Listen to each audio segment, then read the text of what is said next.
Alright guys, so video ini kita akan bahas gimana learn to be rich. Oke, so ini aku akan breakdown dari beberapa tahap. Apakah possible untuk tetap bisa jadi kaya di tahun 2026 di mana udah banyak saingan, udah banyak perkembangan teknologi, perasaannya mungkin kamu makin susah untuk bisa tahan hidup.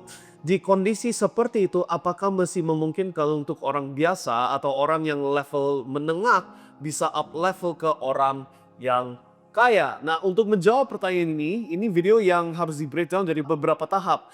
Yang pertama, kamu harus tahu soal history dan kenapa kok selama ini kamu rasa susah. Ini bukan kesalahan kamu. Oke, memang sistem yang ada sekarang dari sistem sekolah, dari sistem pekerjaan, dari semua sistem yang ada di ekonomi ini, itu didesain supaya kamu gak bisa kaya, selalu miskin. Nah, ini kita harus bahas kenapa kok seperti begitu, kenapa kok sistemnya memang dirancang seperti itu, kenapa kok gak semua orang bisa jadi kaya sekaligus, right? Memang sistemnya gak mau itu, oke? And then dari situ kita juga harus bahas, oke, so apa yang membedakan orang yang miskin sama orang yang kaya? Meskipun kayanya bukan karena orang tua ya, kaya dari nol, so nol jadi kaya. Apa yang membedakan kiri sama kanan, A sama B? Sehingga orang literally siapapun bisa jadi kaya, tapi kamu harus tahu bedanya di mana, di pola pikiran, di conditioning pikiran dan lain-lain. And then of course kita akan tutup buku dengan oke, so dari sini gimana cara terbaik. Kalau kamu memang serius ya mau jadi kaya, bukan cuma omong kosong ya. Kalau kamu mau jadi kaya, what's the best steps? Langkah terbaik seperti apa? Oke, so ini yang kita akan bahas di video kali ini. Yang pertama begini, kalau kamu mau jadi pintar, mau jadi kaya harus apa? Masuk sekolah, betul kan? Itu yang diajarkan di keluarga. Dari dulu waktu kamu kecil dan bahkan kamu ke anak sendirimu bilangnya, oh, you kalau mau pintar, mau dapat pekerjaan yang bagus, mau dapat gaji yang tinggi harus masuk sekolah. Nah, kenapa harus masuk sekolah? Orang bilang untuk belajar, right? Untuk dapat gelar, untuk dapat degree, right? S1, S2, S3 untuk bisa lulus, ya kan? Itu yang didoktrinkan dari nenek kamu, bapak, orang tua kamu, ke kamunya sendiri mungkin ke anak kamu kalau kamu punya anak, right? Ini yang kamu berkali-kali bilang, kamu harus sekolahnya pinter biar gak jadi miskin kayak orang sebelah, right? Gak jadi pengemis, semuanya bisa mandiri, oke? Kalau aku boleh kasih tahu, sekolah itu hanya untuk brainwashing, cuci otak, oke? Bukan untuk belajar. Karena jadi ini bukan klaim yang hyperbola ya, bukan klaim yang bikin orang, oh ini cuma cari judul, cari viral, no, this is real, oke? Aku akan buktikan. Sekolah itu sesuatu hal yang baru ada 120 tahun lalu, kurang lebih ya. Kurang lebih waktu sudah ada pabrik dan mesin dan electricity, disitulah sekolah diciptakan, oke? Sebelum itu, kalau kamu mau belajar sesuatu, gimana caranya untuk belajar? Coba, right? Tulis di komen. Kalau kamu mau belajar, gimana caranya? Jawabannya cuma perlu apa? Experience, pengalaman. Cuma perlu do it, beneran lakukan. Kalau kamu mau jadi dokter, oke, so kita ambil contoh dokter dulu baru mau jadi orang kaya, right? Kalau kamu mau jadi dokter, kamu mesti usia 12 tahun nih, right? Ada dua jalur di depan kamu untuk jadi dokter. Jalur pertama, kamu masuk ke rumah sakit, di mentor sama dokter top di rumah sakit tersebut. Oke, setiap hari kamu masuk ke rumah sakit itu, setiap hari kamu nempel sama dokter itu, setiap hari kamu observasi cara dia, konsultasi sama pasien, treating patient, cari tahu obat apa atau prosedur apa yang terbaik untuk pasien tersebut, dan seterusnya. Nah, itu jalur pertama, kamu nempel sama orang dokter yang sudah praktek, oke, beneran lakukan praktek dokter. Jalur kedua, kamu masuk sekolah, sekolahnya sekolah terbaik sekaligus, international school yang terbaik, yang top. Terus kamu lulus masuk ke Harvard University sekaligus saja, universitas yang top, right? Dan kamu spend waktu dari usia 12 tahun sampai 25 tahun hanya untuk dapat S1, S2, S3. Setelah proses itu, sama-sama usia 25 tahun dari 12 tahun, right? Siapa dokter yang lebih hebat? Yang nempel sama dokter di rumah sakit atau yang masuk Harvard? Semua orang pasti jawab yang nempel sama dokter dong, yang dapat pengalaman langsung dari masternya. Betul nggak? Nah, itu membuktikan bahwa untuk belajar yang dicari itu experience, bukan sekolah. Which means sekolah tujuannya bukan untuk bikin kamu pintar, right? Tadi kan bilang untuk pintar, salah. Untuk dapat gelar gak penting. Kalau you mau jadi dokter ya jadi dokter. Nah, omong gitu, khusus profesi-profesi yang memang harus Anda gelar untuk praktek profesi untuk dapat izin, Ya, perlu ada gelar. Oke, you mau jadi lawyer harus ada izin praktek. You mau jadi dokter harus ada izin praktek dan sebagainya. Salah satu syaratnya harus ada gelar. Oke, fine. Tapi itu bukan bukan berhubungan sama learning atau skill, tapi itu berhubungan sama hukum. Right? Regulasi menentukan, undang-undang, kebijakan menentukan kamu harus ada gelar. Right? Hanya itu aja. So, kecuali itu yang kamu kejar, sisanya sekolah itu gak penting. Right? Itu baru contoh jadi dokter. Nah sekarang kita omong contoh jadi orang kaya. Jadi orang kaya gak ada gelar yang dibutuhkan guys. Gak perlu S1, S2, S3. Gak perlu kamu ada izin praktek jadi orang kaya. You mau jadi orang kaya ya sama kayak orang dokter. Nempel sama seorang yang sudah kaya, praktek, dapat pengalaman. You know? Let's say kamu bisa nempel di tempat kerja siapa kayak Elon Musk atau apa kayak siapa itu hero kamu lah di dunia bisnis, right? Dan kamu bisa nempel dan nyetrum dari dia setiap hari. Orang itu lebih pinter gak dari orang yang masuk sekolah, kuliah, master bisnis, you know, S3 bisnis, S3 marketing, S3, yang mana yang lebih pintar, okay? Make sense ya? So, konsep itu harus nempel dulu. Sistem yang dibuat sekarang itu bukan untuk bikin kamu kaya. Aku kasih tahu sekarang, you masuk sekolah, kan yang diajarkan selalu sama ya, matematika, right? So maths, science, ilmu, right? History, chemistry, maybe kalau kamu masuk sekolah agama, right? Which is agama aku pisahin ya, karena ini bukan topiknya hari ini, bukan soal agama, right? Apalagi ya, literature atau language, right? Bahasa, basically, right? And sebagainya. Nah sekarang aku tanya, berapa persen dari ilmu yang kamu belajar di sekolah kamu mesti ingat dan kamu praktek di kerjaan kamu setiap hari sehari-hari? Hampir gak ada. Oke, right? So, terus kenapa masuk ke sekolah dari awal? Ya, karena sistem ini perlu cuci otak kamu, oke? Bahwa kamu perlu ada sifat dan pola yang cocok untuk dijadikan budak, cocok untuk dijadikan pegawai, gitu. Contohnya, oke, masuk sekolah dari jam 9 ke jam whatever it is, jam 3 setiap hari. Whatever the timing is lah, soalnya aku udah saking lama gak masuk sekolah, udah lupa jam sekolah. Masuk di jadwal yang spesifik dan kalau telat kena konsekuensi, kind of thing. Itu kan sama kayak sekolah, kayak masuk kantor, sorry. Right? Masuk kantor, masuk pabrik juga sama, harus on time hadir. So itu dikondisikan dari kamu kecil. Bahkan bell recess, bell lunchtime dan lain-lain, itu semua dikondisikan supaya kamu nggak boleh makan, nggak boleh istirahat sampai dikasih izin. Kamu harus nurut sama guru. Guru itu siapa? Bos. Right? Salah, bener, bohong, nggak bohong, harus nurut sama guru. Apa yang keluar dari mulut dia. Nah, untuk sistem ini bisa jalan, oke, kamu harus apa? Harus dipisahin, pisahin dari orang tua. Baru itu bisa jalan. Oke? Kenapa itu dilakukan? Right? Kalau sekolah memang tempat untuk belajar ya, untuk jadi pintar. Kalau ini yang benar, ya kenapa nggak sekaligus anak dan orang tua hadir di sekolah sekaligus?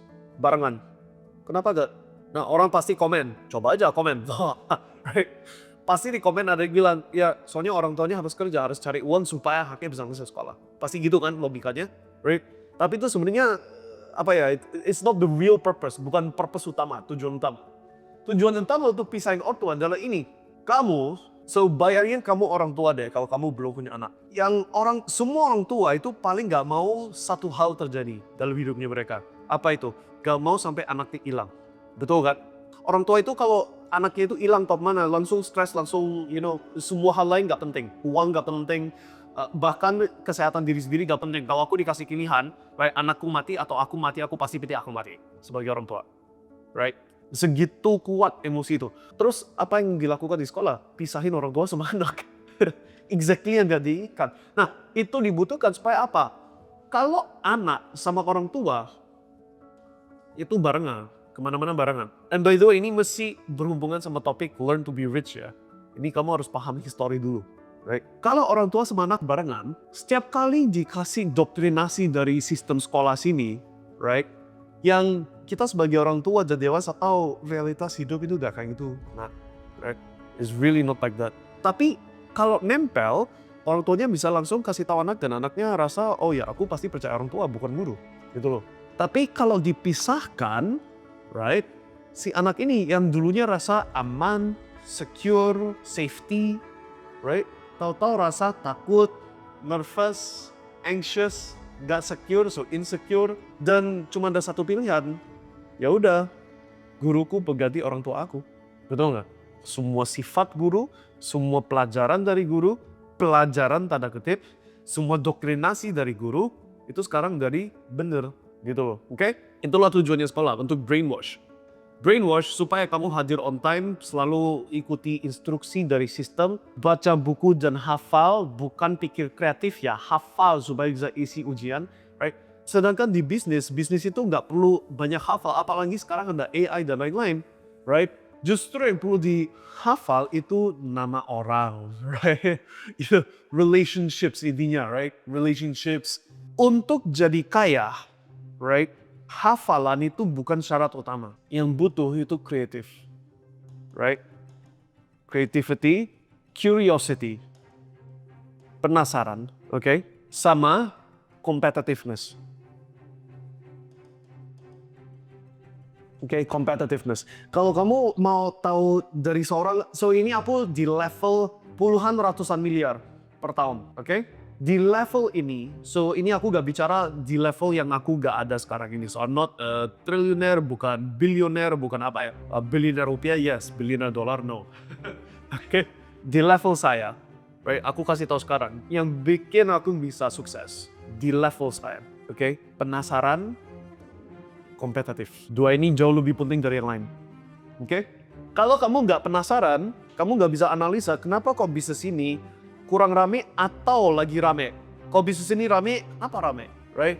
Kenapa kok Starbucks selalu ngantri? Kenapa kok McD selalu ada bisnis masuk ke bisnis itu? Sistem apa yang mereka pakai? Gimana caranya mereka bisa bikin pegawainya nggak keluar kalau sudah masuk? Gimana caranya untuk mereka bisa rekrut talent yang bagus? Gimana caranya untuk bisa jalanin sistem marketing supaya nggak pernah habis customer? Gimana mereka bisa adaptasi ke sistem AI? Gimana cara? Nah, itu semua pertanyaan curiosity yang akan kasih saya ide yang bisa jadi kreatif. Betul nggak? Right? So, ini sifat pertama yang harus ada. Ini diajarkan di sekolah nggak? Okay? No. Nggak diajarkan di sekolah. Di sekolah itu mengajarkan untuk hafal dan nurut, bukan untuk kreatif. Okay? Competitiveness, nah ini mesti ada di sekolah. Siapa yang bisa lulus dengan ujian skor yang paling tinggi, right? Nah, bagian itu ada competitiveness. Kalau aku bilang apa itu yang bagus dari sekolah, Ai juga masuk sekolah kan. Dari dulu yang aku rasa ada gunanya itu sport competition. Jadi aku masuk sekolah itu khusus untuk masuk lomba badminton, lomba tenis, lomba apa kayak, right?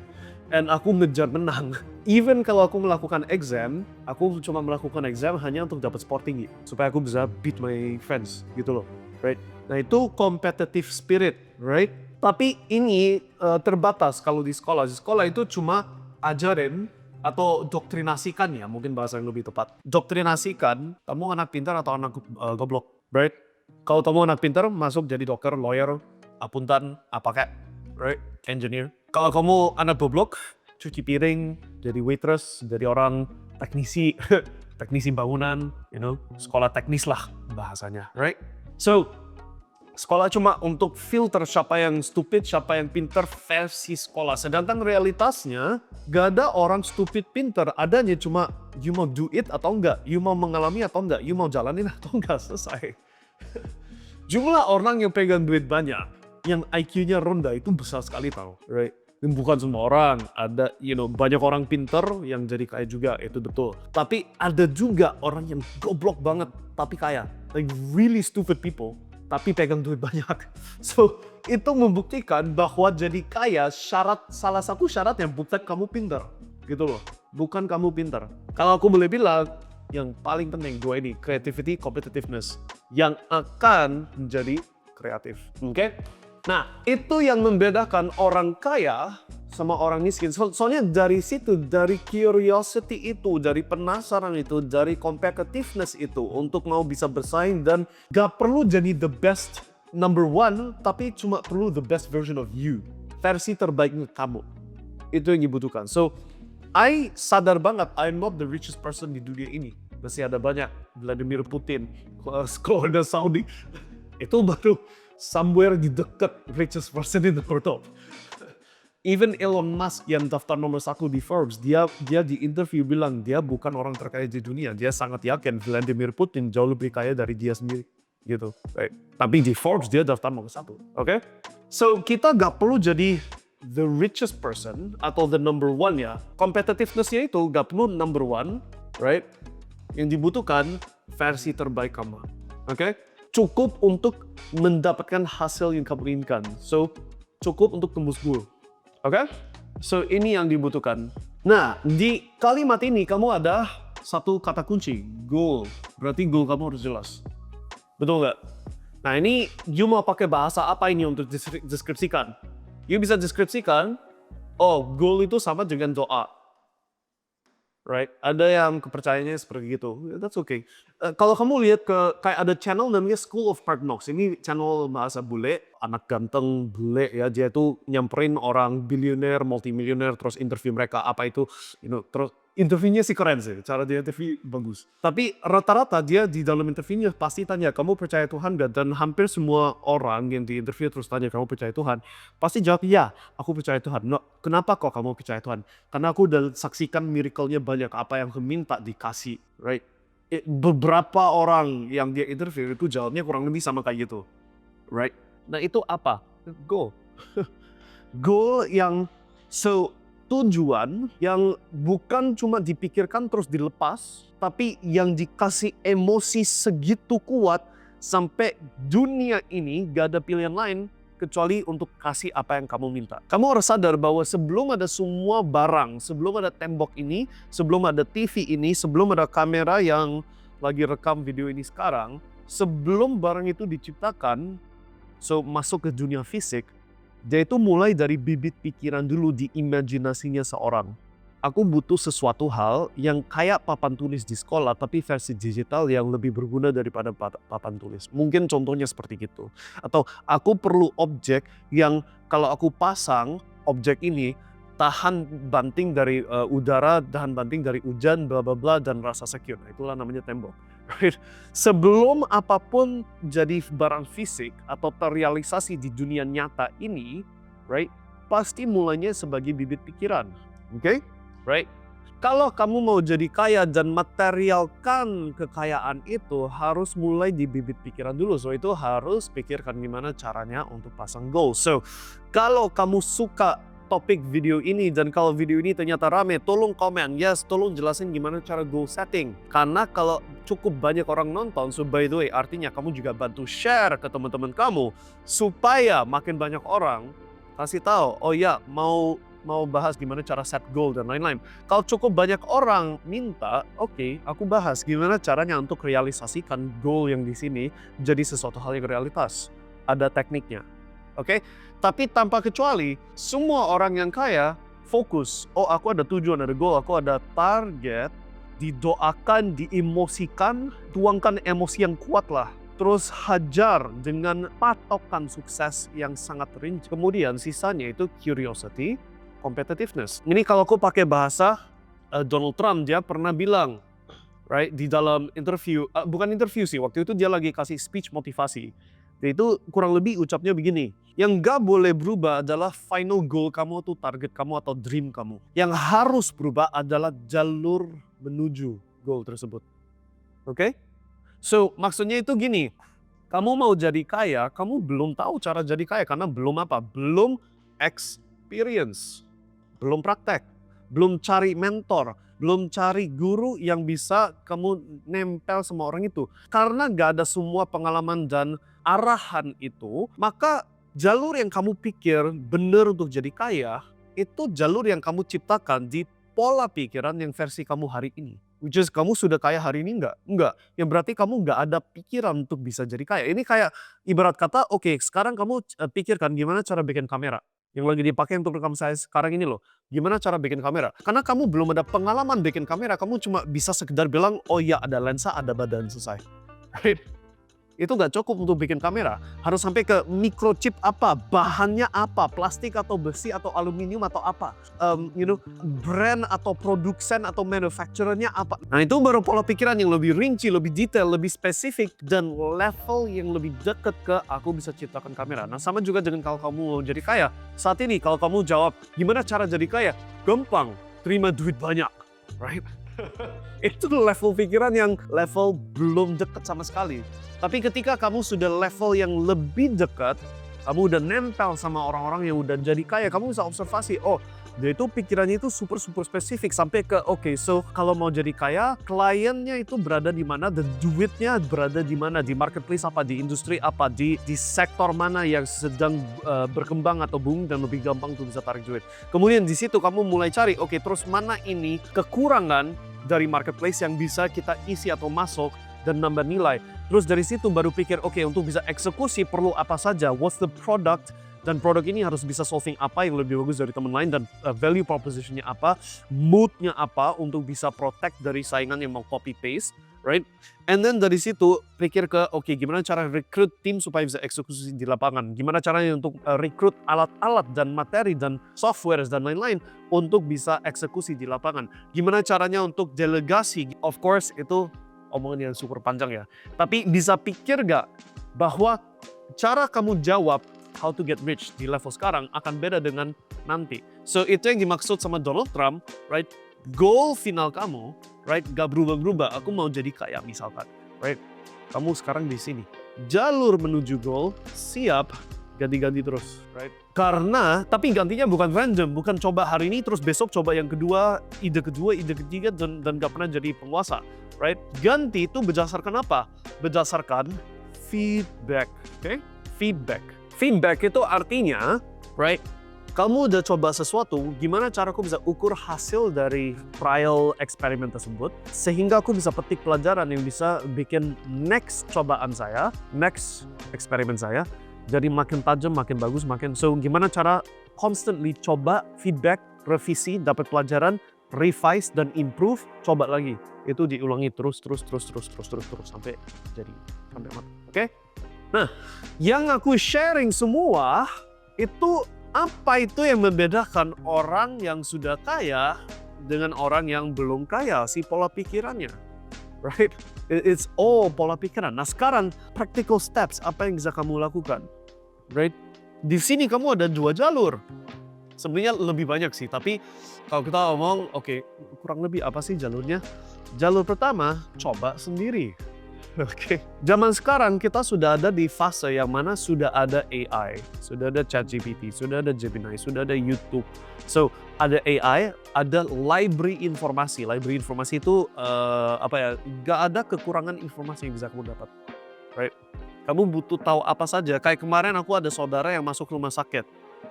Dokternya menurut aku curigakan lah, kok dokternya kasih sarannya sembarangan, kacau. Right? Sekarang aku tinggal tanya ke AI, apa yang terbaik kalau gejalanya A, B, C, D, E. AI-nya yang kasih tahu apa yang perlu dilakukan, tes apa saja, bla bla bla. So, sekarang kita udah masuk fase hidup yang mana nggak ada kekurangan informasi. Siapapun dari negara manapun, asal ada HP, asal ada internet, ada akses ke semua informasi yang dibutuhkan untuk bisa sukses. Nah, bisa aja kamu coba sendiri. Tapi kalau aku boleh bilang, ini pelan. Why? Kenapa ini pelan?